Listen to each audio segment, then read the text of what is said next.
have some pictures coming in of the BJP parliamentary meet beginning. Let's cut across to the BJP headquarters. Some pictures coming in there of Narendra Modi attending his first parliamentary board meeting after getting that massive mandate, and Rajnath Singh felicitating him there. Sadanand Dhume, you're looking at the pictures that everybody is going to look at. Oh, they've moved out of frame. Sushma Swaraj to the right of Narendra Modi, and we have LK Advani to the left. How interesting is that? It's a bit like Kremlinology, right? You're trying to see where people are sitting and trying to figure out the body language. But you know how, it's quite evident that as far as Sushma Swaraj is concerned, she's not happy. She might not say it on camera. Frankly, all of this talk is Sushma Swaraj sulking, is LK Advani sulking. I mean, that's pre-yesterday. It doesn't matter now. The game is over. He won. No, but for Narendra Modi, he'll want to do the right thing, don't you think? This is a challenge for him. Maybe for the larger public, it doesn't make a difference. I don't think it's that much of a challenge. I think it's a small... It was a challenge before the election.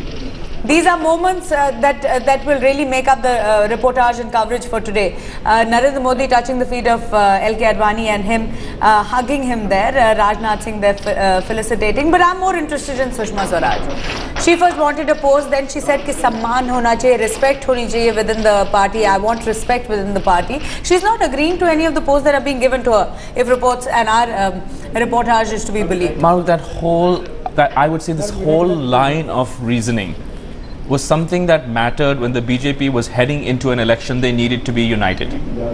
At this point, you have a clear victor. You have a victor who has won the greatest mandate in Indian political history in 30 years. He won. That's just how politics works. Now he may choose to treat her graciously. He may choose not to. But the cold political reality is that this is insignificant. What matters is that he has won comprehensively. He is the unquestioned leader of the Bharatiya Janata Party. But Sadanand, I don't agree with you there. Every decision of his is going to be scrutinized. By whom? If you don't... by the larger public. Yeah, but they're going to watch him very closely. This is a man who's got a mandate, like you said, an incredible mandate. Every decision that he takes now, and with him through his campaign having involved the larger public in everything that he's doing, now that public will want to question him on everything he does. So let's say hypothetically he makes Sushma Swaraj a minister, but it's not exactly the ministership she wants. Yeah. You think that's a big political issue? No, I'm not saying that. I'm no judge. I'm just talking about what can happen. What are the possibilities that And I'm happen? saying that many things can happen, but their significance is not as great as the significance would have been, say, 2 weeks ago or a month ago. Okay, let me ask you another question as we try and go to Aditi. Let me first find out. Aditi, are you there? Yes, I'm there, Maru. Okay, Aditi, we're looking at these pictures. Very interesting. Sushma Swaraj sitting to Narendra Modi's right. LK Advani, he tried to offer him a sweet, which LK Advani didn't take, and instead, fed Narendra Modi, and then him touching his feet. Reams can be written about these pictures, but Sadanand Dhume here says that it doesn't matter.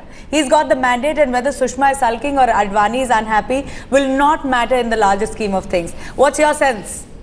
In fact, Maru, most of the BJP leaders are also hoping that the huge victory that the BJP achieved yesterday might just change the thinking of all the BJP leaders who till now have been displeased by the decisions that have been taken by Narendra Modi. In fact, yesterday, after the huge victory of the Bharatiya Janata Party, it was LK Advani who had called up Narendra Modi to wish him. In fact, Rajnath Singh also called up Narendra Modi to wish him. So clearly, the BJP leaders, at least who are in the pro-Modi camp, are hoping that probably the huge numbers by which the BJP has won might just change the thinking of the leaders such as LK Advani or Sushma Swaraj. However, on the other hand, Maru, not rule out the fact that Sushma Swaraj particularly has not been very happy with the way the decisions are being taken within the party. In fact, she was unhappy with the whole decision of Narendra Modi becoming the prime ministerial candidate as well. And that's precisely the reason why just few days back she had completely refused to take any of the cabinet berths in Narendra Modi's government.